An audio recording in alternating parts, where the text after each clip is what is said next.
Hello students, তোমাদের প্রচুর কারুর মনে প্রচুর প্রশ্ন জমেছে। এই প্রশ্নটাই আমি বারবার পাচ্ছি এবং তোমাদের এত প্রশ্নের উত্তর হয়তো আমি সেরকমভাবে দিতে পারছি না। তার কারণ হচ্ছে তোমাদের জন্যই আমি দিনরাত এক করে কিন্তু তোমাদের ভিডিওগুলো নিয়ে আসার চেষ্টা করে যাচ্ছি। তোমাদের যে দরকারের ভিডিওগুলো, সবসময় আমি বলি অতিরিক্ত ভিডিও দেওয়া আমি একদমই পছন্দ করি না। চ্যানেলে এমন কিছু তোমাদের দিয়ে বিভ্রান্ত করতে চাই না যাতে তোমরা বারবার তোমাদের মস্তিষ্ক ঘেটে ফেলো। তো সেই জন্য আমি খুব একটা প্রয়োজনের বাইরে গিয়ে ভিডিও আনিও না। আর সেই জন্য এই ভিডিওটাও সত্যি কথা বলতে করে তোমাদের মনে ভয় ধরিয়ে দেওয়ার মতো কোনো রিজন আমি পাচ্ছিলাম না সত্যি কথা বলতে। আর এই ভিডিওটা শুধুমাত্র নিয়ে এলাম তোমাদের কথা ভেবে, যারা কিনা বিভিন্ন রকম টেনশন করছো। অনেকে দেখো, এখন একটা খুব জিনিস যেটা সবার মধ্যে দেখা যায় সেটা হচ্ছে ডিপ্রেশন, সেটা হচ্ছে অ্যাংজাইটি, সেটা হচ্ছে হাইপার টেনশন। এই জিনিসগুলো আমি চাই না আমার স্টুডেন্টদের মধ্যে আসুক। আর সেই জন্যই তোমাদের জন্য, তোমাদের দিদির মতো আমি তোমাদের সামনে এলাম এবং তোমাদের কিছু সাজেশন দেব। আর সত্যি কথা বলতে একদম এই ভিডিওটাতে একদম হার্ট টু হার্ট কিছু কথা বলবো। আমি আমার কাছে কোনো স্ক্রিপ্ট নেই, কিছু নেই। তোমাদের পুরো ভাই বোনের মতো দেখি বলেই তোমাদের কিছু কথা আমি আজকে বলবো। শুধু সেই কথাটুকু শোনো, ব্যাস। বেশি বড় ভিডিও হবে না, শুধু আমার সাথে থাকো এই ভিডিওটাতে। এবং যে কথাগুলো বলছি তোমাদের ভালোর জন্যই বলবো এবং কিছু ফ্যাক্ট বলবো, কিছু বলা যায় যে কিছু কথা এরকমও বলবো যেগুলো হয়তো শুনে খারাপও লাগতে পারে তোমাদের কারুর, আবার হয়তো শুনে ভালোও লাগতে পারে। তো যাই হোক না কেন, সেসব নিয়ে আমরা পুরো ভিডিওতে আলোচনা করব। তো দেখো, আমি কিন্তু প্রথমেই যেখানে রয়েছি সেটা হচ্ছে দুটো জিনিস তোমাদের আজকে আমি দেখাবো। একটা হচ্ছে, তোমাদের জানোই এই বছর যারা নিট দিয়েছিল তারা, দেখো যারা নিট দেয় তারা পাশাপাশি কিন্তু বিভিন্ন রকম পরীক্ষা দেয়, এইমসের মতো পরীক্ষা দেয়, জেনপাসের মতো পরীক্ষা দেয়। তো তাদের জন্য যারা কিনা এরকম দুটো পরীক্ষাই দেয়, যারা নিটের ব্যাকআপ প্ল্যান হিসাবে জেনপাসকে রাখে বা এইমসকে রাখে, তাদের জন্য হয়ে গেছে এখন একটা সমস্যার জিনিস। সেই সমস্যাটা নিয়েই আজকের এই ভিডিওতে আলোচনা করব, সেটা নিশ্চয়ই তোমরা এতক্ষণে বুঝেও গেছো। এবার দেখো, আমি রয়েছি এখন wbje.nic.in এই ওয়েবসাইটে এবং কালকে তোমাদের জন্য একটা নোটিশও চলে এসছে যে তোমাদের কাউন্সিলিং এর পুরো শিডিউলটা তোমাদের জন্য চলে এসছে। কোন তারিখে কি হবে, ফার্স্ট রাউন্ডের চয়েস ফিলিং হবে, তারপরে তার রেজাল্ট কবে আসবে, সেকেন্ড রাউন্ডের কি হবে, থার্ড রাউন্ড, এবার তো থার্ড রাউন্ডও করা হচ্ছে। এবারে মপ আপ রাউন্ড আর রাখা হবে না যতদূর মনে হচ্ছে, তার জন্যই কিন্তু থার্ড রাউন্ডটা করানো হচ্ছে। এবার তার সাথে সাথে আরেকটা জিনিস আমাদের মাথায় কালকে থেকেই তাহলে শুরু হয়ে গেছে ঘোরা। দেখো, এখানে আমরা দেখতে পাচ্ছি এই হচ্ছে আমাদের পুরো বলা যায় যে লিস্টটা, কোন ডেটে কি হচ্ছে না হচ্ছে পুরো জিনিসটা। 6ই আগস্ট থেকে কিন্তু আমাদের বলা যায় রেজিস্ট্রেশন, চয়েস ফিলিং এগুলো কিন্তু শুরু হয়ে যাচ্ছে। এই হচ্ছে ভাইটাল ডেটগুলো আমাদের। এই করতে করতে আমাদের 30 তারিখে কিন্তু পুরো আমাদের রেজাল্ট চলে আসছে এবং বলা যায় থার্ড রাউন্ডের রেজাল্ট এবং সিট অ্যাকসেপ্টেন্স ফি টি সমস্ত কিছু দিয়ে কিন্তু ক্লোজ হয়ে যাচ্ছে পুরো জিনিসটা। এবার আসি হচ্ছে আরেকটা জিনিস, দেখতে পাচ্ছ তোমরা এই ওয়েবসাইটটা, এখানেই আমরা দেখতে পাচ্ছি হচ্ছে এই যে আমাদের নিটের যে শিডিউল, নিটের যে কাউন্সিলিং শিডিউল সেইটা।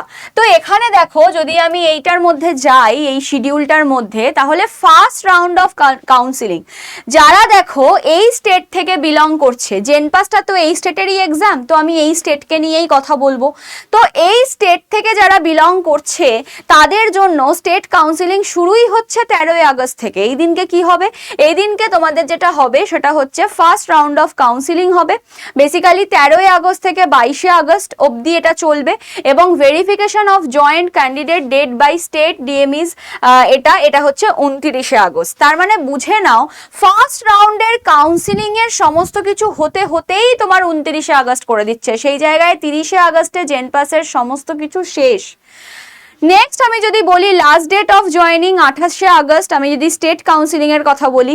এছাড়া সেকেন্ড রাউন্ড অফ কাউন্সিলিং এই করতে করতে মোটামুটি অক্টোবর অবধি চলে যাচ্ছে। স্ট্রে ভ্যাকেন্সি যদি কিছু থেকে থাকে, যদি কিছু সিট ফাঁকা থেকে থাকে, তখন সেটা চলে যাচ্ছে 5 অক্টোবর। এবার এই পুরো জিনিসটাই ঘটলো হচ্ছে রিনিটের জন্য। নিট এক্সাম যদি ঠিক সময়টা হতো, এবং ঠিক সময় তো হয়েও ছিল, সেই সমস্ত কিছু যদি ঠিক প্রসেসে হতো, কোনো রকম পেপার লিকের ঘটনা না ঘটতো, তাহলে রিনিট হওয়ার কোনো সম্ভাবনাই ছিল না, এবং পরীক্ষার রেজাল্ট থেকে শুরু করে সমস্ত কিছু 1 মাস আগে আগে এগিয়ে থাকতো, জেনপাসের 1 মাস আগে আগে। ওদিকে কিন্তু আমাদের এইমসেরও চলছে, এইমসেরও কিন্তু কাউন্সিলিং চলছে, স্টার্ট হয়ে গেছে অলরেডি এইমসের কাউন্সিলিং। তো আমি তো শুধু জেনপাসটাকে বলবো না, আমি বলবো যে এইমসেও যারা পরীক্ষা দিয়েছে তারা এরকম অনেকে আছে যারা নিটেও কিন্তু ভালো স্কোর করেছে, আবার এইমসেও করেছে। এবার এইমস যেহেতু আগে শুরু হয়ে গেছে, অনেকেই এরকম হবে যে এইমসে ভর্তি হয়ে থাকবে, এইমসে ভর্তি হয়ে থাকবে, এবং তার ফলে পরবর্তীতে গিয়ে যখন নিটে আবার চান্স পেয়ে যাবে, তখন এইমস ছেড়ে নিটে যাবে, অর্থাৎ 50,000 টাকা পেনাল্টি তো লাগছেই। তার সাথে আবার তুমি নিটে গিয়ে ভর্তি হবে, মানে এইমসের ওই জায়গাটা ফাঁকা হয়ে যাবে, ওই জায়গাটাতে আবার ভ্যাকেন্সি আসবে, আবার তাদের স্পট কাউন্সিলিং বা এরকম কিছু করতে হবে। বা এইমসের ক্ষেত্রে মপ আপ রাউন্ডের সুবিধা আছে, তো এইমসের ক্ষেত্রে মপ আপ রাউন্ড হয়ে যাবে। কিন্তু এখানের ক্ষেত্রে আমি যদি বলি, এই জেনপাসের ক্ষেত্রে এবার 3টে রাউন্ডের কথা হয়ে গেছে, আর 3টে রাউন্ডকে তারা এইভাবে সাজিয়েছে, দোষটা তো তাদের নয়। West Bengal JEE board, WBJEE board আগেরবার প্রচন্ড ভুগেছিল। কিসের জন্য? না, ওবিসির এই সমস্ত যে রিভ্যালিডেশন, এই সমস্ত কিছু যে জিনিসগুলো হচ্ছিল, সেই জিনিসগুলো নিয়ে WBJEE বোর্ড আগের বছর প্রত্যেকটা পরীক্ষা প্রচন্ড লেটে হয়েছিল, এবং অনেক দেরি করে তাদের সেশন শুরু করতে হয়েছিল। তারা স্বাভাবিকভাবেই এই বছর ভেবে রেখেছিলেন যে এই বছর কোনো সমস্যা নেই, এই বছর কিন্তু আমরা ঠিক টাইমের জিনিসটা ঠিক টাইমে করব। তাহলে এনটিএ এর পুরো ভুলের যে মানে বলা যায় যে ভুলের যে খেসারতটা, সেটা পুরোটা কেন WBJEE বোর্ডকে দিতে হবে? WBJEE বোর্ডের তো কোনো প্রবলেম নেই। এছাড়া WBJEE বোর্ডের আন্ডারে যারা পরীক্ষা দিয়েছে তাদেরও কোনো দোষ নেই, কোনো স্টুডেন্টের কোনো দোষ নেই। তাহলে এই ভুলের মাসুল কেন স্টুডেন্টদের দিতে হচ্ছে, বা WBJEE বোর্ডের কে দোষারোপ করে আমরা এখন কিচ্ছু করতে পারবো না? পুরো দোষটা হচ্ছে এনটিএ এর।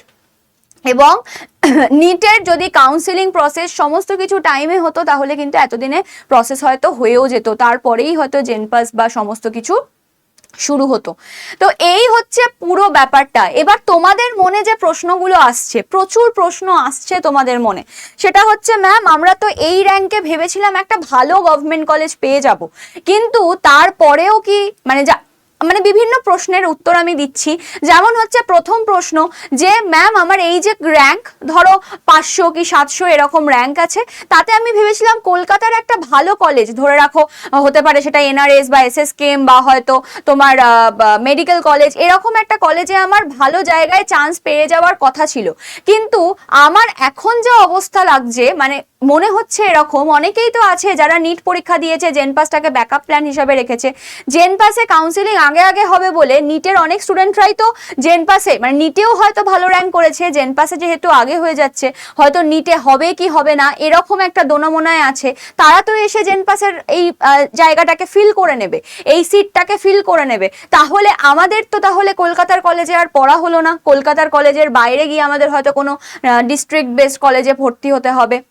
ঠিক আছে, এরকম একটা প্রশ্ন। নেক্সট হচ্ছে যারা কিনা ভেবেছিল যে আমরা যে র্যাঙ্কটা করেছি, ধরো যারা জেনারেল, তারা 3000-এর মধ্যে যারা র্যাঙ্ক করেছে, 3000 বা 3200 বা 3100, তাদের একটা সরকারি কলেজ পেয়ে যাওয়ার কথা। তো সরকারি কলেজ কি ম্যাম আদেও পাবো, নাকি আমরা এবার শুধু প্রাইভেটই সাজাবো? কারণ আমার তো মনে হচ্ছে না গভর্নমেন্ট কলেজ আর পাবো বলে। এছাড়াও যারা কিনা মনে করছে যে প্রাইভেটে একটা ভালো প্রাইভেটে হয়তো হতো, তারাও মনে করছে যে আমরা কি প্রাইভেটেও আর পাবো? আমাদের তো মনে হচ্ছে মানে প্রাইভেটের ভালোটাতেও আর পাবো না, এবার মনে হচ্ছে আরো আমাদের পিছনের দিকে বেশি টাকা দিয়ে আমাদের পড়তে হবে, সেই সামর্থ্য তো ম্যাম আমাদের নেই, অত টাকা দিয়ে পড়ার সামর্থ্য তো নেই। এরকম প্রচুর কিন্তু মেসেজ, মানে আমার ফোন ভরে গেছে, আমি যদি দেখাতে পারতাম তোমাদের, ফোন আমার ভরে গেছে, এবং আমাদের কমেন্ট সেকশনও ভরে যাচ্ছে। আগের যে ভিডিওটা আমি করেছি কাউন্সিলিং এর শিডিউলের ভিডিও, সেখানেও প্রচুর মেসেজ আসছে যে এরকম এরকম ব্যাপার। তোমাদের একটা কথাই বলি, দেখো সবাই অনেক রকম ভয় দেখাবে, অনেক রকম কিছু করবে। আমার দিদির মানে আমি তোমাদের দিদির মতো হয়ে একটা কথাই বলতে চাই, সব থেকে বড় কথা, তুমি এই সমস্ত কম্পিটিটিভ যে সমস্ত পরীক্ষাগুলো হয় সেখানে তুমি তোমার 100% দিয়ে দিয়েছো অলরেডি। তোমাদের হাতে আর কিছু নেই, কিন্তু তোমাদের হাতে আর কিচ্ছু নেই। তোমরা 100% তোমাদের যতটা দেওয়ার তোমরা দিয়ে দিয়েছো। তোমাদের হাতে যদি এখন কিছু থাকে সেটা পরবর্তী বছরের জন্য রয়েছে। যারা কিনা মনে করছো প্রাইভেটে হচ্ছে, প্রাইভেটে আমি পড়তে পারবো না, আমি পরের বছর আবার পড়বো, যারা এরকম নিট পরীক্ষা দেয় তারা কিন্তু অনেক বছর ধরে প্রিপারেশন নিয়ে নিয়ে এই জায়গাটাতে আসে, এবং নিটের যারা পরীক্ষা দিয়েছে তারা যারা কিনা র্যাঙ্ক তাদের দেখে নিয়েছে, যদি র্যাঙ্ক কার্ডও না আসতো তাহলে একটা সমস্যা আরো বাড়তো, কারণ তারা তাদের র্যাঙ্কই জানতে পারতো না। র্যাঙ্ক জানতে পারতো না বলে আরো সমস্যা বাড়তো। কত র্যাঙ্ক হবে আমি জানি না, আমি আদেও কোনো কিছু, কিন্তু এত বছর ধরে যে ট্রেন্ডটা চলে আসছে সেই ট্রেন্ডস দেখে আমরাও তো কাট অফ বিচার করি কি দেখে, আগের বছরের কাট অফ দেখে। তো সেরকম ভাবে যারা কিনা র্যাঙ্ক অলরেডি নিজেদের পেয়ে গেছে তারা কিন্তু র্যাঙ্ক অ্যানালিসিস অলরেডি করে নিয়েছে তাদের হবে কি হবে না। তো যারা ভালো র্যাঙ্ক করে নিয়েছে, জানে আমাদের নিটে হবে, তারা ফালতু ফালতু পেনাল্টি খাওয়াতে আসবে না, ঠিক আছে? এটা সম্পূর্ণ আমার মতামত, ঠিক আছে, আমাদের মতামত, আমাদের চ্যানেলের মতামত। সত্যি কথা বলতে তারা মানে শুধু শুধু পেনাল্টির জন্য আসবে না। এবং কারা এই কাজটা করবে, কারা জেনপাস বা এইমস এর বিভিন্ন সিট আঁকড়ে ধরে থাকবে, তারা হচ্ছে যারা কিনা মনে করছে আমার নিট নাও হতে পারে, মানে আমি এমবিবিএস এর চান্স নাও পেতে পারি, তারা হয়তো এই সিটটা আঁকড়ে থাকবে। এবার দেখো, তুমি তোমার 100% দিয়ে দিয়েছো, এবার যা হবে পুরোটাই তোমার লাক। অনেক সময় এরকমও হয় ভালো র্যাঙ্ক করার পরেও, কালকেই আমার কাছে একজনের এরকম এসছে, যার মানে যাদের জন্য আমি অলরেডি ভিডিও বানিয়ে দিয়েছি, এইমস এর আমি ভিডিও বানিয়ে দিয়েছি কিভাবে চয়েস ফিলিং করতে হয়, কিভাবে চয়েস লকিং করতে হয়, পুরো ভিডিও, কিন্তু তারপরেও সে কি করেছে, চয়েস ফিলিং এর সময় একটা মাত্র এইমস রেখে, টোটাল 19টা এইমস আছে, একটা মাত্র এইমস সিলেক্ট করে এই সে চয়েস লক করে দিয়েছে ভুল করে। সে ভুল করে চয়েস লক করে দিয়েছে, তার মানে তার হাতে আর কোনো অপশনই নেই এখন সেই চয়েস ফিলিংটাকে আবার সে ঠিক করবে। চয়েস লক করে দেওয়া মানে চয়েস ফিল কিন্তু আর করা যাবে না, কোনো এডিটের অপশন তাকে আর দিচ্ছে না। তাহলে এটাই হচ্ছে লাক, ঠিক আছে? তুমি 100% তোমার দিয়ে দিয়েছো, তারপরেও না কিছুটা জায়গায় গিয়ে তোমার লাক কথা বলে। তো সেই জন্য বলবো অযথা টেনশন এখন করো না, যা হওয়ার তা তো হয়েই গেছে, এবার যেগুলো হচ্ছে সেগুলো তোমাকে মেনে নিতে হবে। যদি দেখো তোমার এখানে বলা যায় যে তোমার প্রথমে হয়তো তোমার যেখানে হয়তো ফার্স্ট রাউন্ডে ভালো একটা সরকারি কলেজ বা ভালো কলকাতার একটা গভর্নমেন্ট কলেজে পেয়ে যাওয়ার কথা ছিল, কিন্তু কিছু সিট হয়তো কেউ ধরে রেখেছে, তোমার হলো না, কিন্তু তারপরেও তোমার সেকেন্ড রাউন্ড রয়েছে, থার্ড রাউন্ড রয়েছে, তারা কখনো না কখনো কোথাও না কোথাও পেয়ে ছাড়বে, সেই সিটটা তো ছাড়বেই। কেউ নিট পেলে নিশ্চয়ই বসে থাকবে না জেন পাসে, তো সেই জন্য সে তো ছাড়বে, তোমার সেই জায়গা আবার ফাঁকা হবে, তোমাকে আবার সেখানে যেতে হবে। হ্যাঁ, তোমার একটু হ্যাপা বাড়বে, তোমার যেটা হয়ে যাচ্ছিল খুব ইজিলি তোমার সেই হ্যাপাটা বাড়বে। আবার কি, আবার হয়তো তোমাদের স্পট কাউন্সিলিং এর মতো কাউন্সিলিংও কিন্তু হতে পারে, কারণ এরকম মানে পুরো সমস্ত কিছু হয়ে যাওয়ার পর যখন কিনা নিটে চান্স পাওয়ার পর অনেকেই ছেড়ে বেরিয়ে যাবে এই জেনপাসের সিটগুলো বা বিএসসি নার্সিং প্যারামেডিক্যালের সিটগুলো, তখন সেখানে ভ্যাকেন্সি তৈরি হবে। এবং তোমরা যদি একটু ধৈর্য ধরো, অনেকে কি করবে এই সময়টা ধৈর্যই রাখতে পারবে না, যদি একটু ধৈর্য ধরো, আমি সব মেনে নিলাম যে সবার ওপর এফেক্ট পড়বে, সবার কাট অফের ওপর এফেক্ট পড়বে, কিন্তু তাও তোমরা যদি একটু ধৈর্য ধরো, একটু স্পট কাউন্সিলিং বা বলা যায় মপ আপ রাউন্ডও যদি করে, সমস্ত কিছুর জন্য যদি একটু ধৈর্য রাখো, তোমরা যারা মনে করছো যে র্যাঙ্কে তোমাদের হওয়ার কথা ছিল, প্রথমের দিকে যতই না হোক শেষের দিকে গিয়ে কিন্তু তোমাদের হয়েই যাবে। কারণ তোমরা যখন থাকবে তোমাদের বাদ দিয়ে কিন্তু অন্যদেরকে নেওয়া হবে না। তো এই হচ্ছে ব্যাপার। তো পুরো জিনিসটাই তোমাদের এখন ধৈর্য ধরে, বলে না যে ধৈর্যের ফল মিষ্টি হয়, সবুরে মেওয়া ফলে, তো এই জিনিসটা তোমাদের এখন মাথায় রাখতে হবে। যেরকম ভাবে যারা যেভাবে বলেছি কাউন্সিলিং এর যেভাবে চয়েস ফিলিং করার কথা বলেছি, তোমাদের সময় নিয়ে ওই জন্যই বলেছিলাম আগে থেকে তোমরা চয়েস ফিলিং শুরু করে দাও করা। এখনই তো তোমরা কোনো বলা যায় কোনো পোর্টাল পাচ্ছ না, কিন্তু তোমরা নিজেদের খাতাতে তোমরা অনেকে আমাকে দেখিয়েছো তোমাদের খাতা বা তোমাদের যে পেজে তোমরা কিনা পুরো চয়েস ফিলিংটা করেছো, করে আমাকে র্যাঙ্ক অনুযায়ী তোমরা দেখিয়েছো যে ম্যাম এই র্যাঙ্ক আছে আমার, এই র্যাঙ্কে কি আমি এইগুলো সাজাতে পারি। আমি তাদেরকে কিন্তু যথাসাধ্য, এখনো সবারটা দেখে ওঠা হয়নি, যথাসাধ্য তোমাদের কিন্তু আমি দেখে দিয়েছি যে তোমাদের সেগুলো ঠিক আছে কিনা। তো সেই জন্য বলবো যে যেরকম ভাবে যা বলা হয়েছে কাট অফের হয়তো 200-400-500 এদিক ওদিক হতে পারে, ঠিক আছে, 200-400ই ধরে রাখো, এদিক ওদিক হতে পারে, তাই বলে হিউজ কিছু ডিফারেন্স কিন্তু আসবে না। তো সেই জন্য বলছি যেরকম ভাবে বলেছি সেইভাবে নিজেদের, যদি প্রাইভেট কলেজে হয় ভাবো তাহলে প্রাইভেট কলেজের ভিডিও দেখো, যদি গভর্নমেন্ট কলেজে হয় ভাবো গভর্নমেন্ট কলেজের ভিডিও দেখো। তোমাদের জন্য কিন্তু সব ভিডিও আমার বানানো আছে চ্যানেলে, তো তোমাদের জন্য আমি প্লে লিস্টও করে দিয়েছি। যদি মনে হয় ম্যাম একটু প্লে লিস্টটা দেখিয়ে দিলে ভালো হয়, তাহলে দেখো গুগলে গিয়ে তোমরা যদি ইউটিউবে যাও তাহলে এই যে চ্যানেলে তোমরা রয়েছো, নার্সিং বেঙ্গলি আড্ডা 24/7 চ্যানেল যে রয়েছে আমাদের, ঠিক আছে, এই চ্যানেলে তোমরা যদি ভিজিট করো তাহলেই কিন্তু তোমরা দেখতে পাবে যে তোমাদের জন্য কিন্তু অলরেডি কিন্তু আমি একটা প্লেলিস্ট বানিয়ে দিয়েছি, যে প্লেলিস্টের মধ্যে যেই প্লেলিস্টের মধ্যে তোমরা কিন্তু অলরেডি 10টা ভিডিও পেয়ে যাবে। ওকে, অলরেডি 10টা ভিডিও পেয়ে যাবে, দেখে নাও এখানে কি আছে।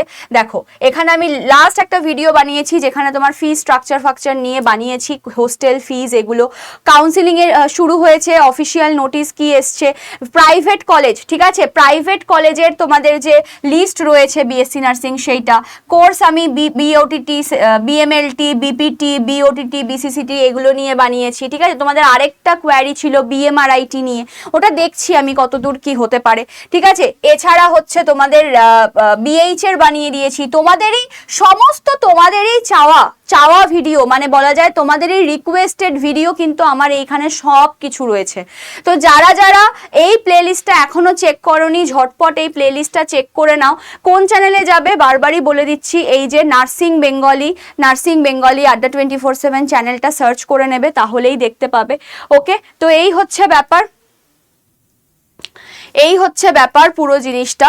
ওকে, পুরো জিনিসটা দেখিয়ে দিলাম, এখান থেকে তোমরা কিন্তু প্লেলিস্ট পেয়ে যাচ্ছ। তো ওই জন্যই বলবো যারা চ্যানেলটাকে এখনো সাবস্ক্রাইব করে রাখুনি তারা ঝটপট চ্যানেলটাকে সাবস্ক্রাইব করে দাও, ঠিক আছে, চ্যানেলটাকে সাবস্ক্রাইব করে দাও এবং পাশে থাকা বেল আইকনটাকে ক্লিক করে অল করে নাও সমস্ত নোটিফিকেশনের জন্য। তোমরা কিন্তু কাউন্সিলিং এর প্রপার গাইডেন্স এখান থেকেই পেতে থাকবে। এবং তোমাদের জন্য আমি কিন্তু এই যে নাম্বারটা তোমাদের এতদিনে হয়তো মানে মুখস্থও হয়ে গেছে, তো এই নাম্বারটা 7003537477, এই নাম্বারে তোমরা একটা ছোট্ট করে হাই পাঠিয়ে দাও। তোমরা সেকেন্ড যে গ্রুপটা পাবে counselling group, জেনপাস Yuji counselling group, সেই গ্রুপে জয়েন হয়ে যাও। আর সত্যি কথা বলতে যেটা হওয়ার সেটা তো হবেই, কিন্তু আশা ছাড়লে হবে না, ঠিক আছে। জীবনের শেষ দিন পর্যন্ত আমরা আশাতেই বেঁচে থাকবো, তো সেই জন্য আশা ছাড়লে হবে না। এবং তোমাদের যে র্যাঙ্কে তোমাদের বলেছি হবে, সেই র্যাঙ্কে অবশ্যই হবে, তার জন্য একটু ধৈর্য ধরতে হবে। এমন কিছু তফাৎ কিন্তু হবে না, হলেও 200-400-500 এরকমের তফাৎ আসবে র্যাঙ্কে, এমন কিছুর তফাৎ কিন্তু হচ্ছে না। ওকে, তো এই হচ্ছে ব্যাপার। তো চলো আজকের মতো ভিডিও এখানেই শেষ করছি। সবাই একটু শান্ত হও আর নিজেকে এটা বলেই আশ্বাস দাও যে হ্যাঁ আমি যেটা করেছি আমি তার রেসপেক্টে কিছু তো পাচ্ছি। ওকে, তো চলো আজকের মতো এখানেই শেষ করছি। দেখা হচ্ছে তোমাদের সাথে নেক্সট ভিডিওতে, আবার তোমাদেরই দরকারি কোনো ভিডিওতে। তো চলো জুড়ে থাকো আমার সাথে। ভিডিও ভালো লাগলে অবশ্যই লাইক করতে ভুলো না এবং নাম্বারে হাই পাঠিয়ে গ্রুপে জয়েন করে যাও, ওখানেই কিন্তু তোমাদের সমস্ত ইনফরমেশন এবং সমস্ত কিছু কিন্তু দেওয়া হচ্ছে। তো চলো দেখা হচ্ছে নেক্সট ভিডিওতে।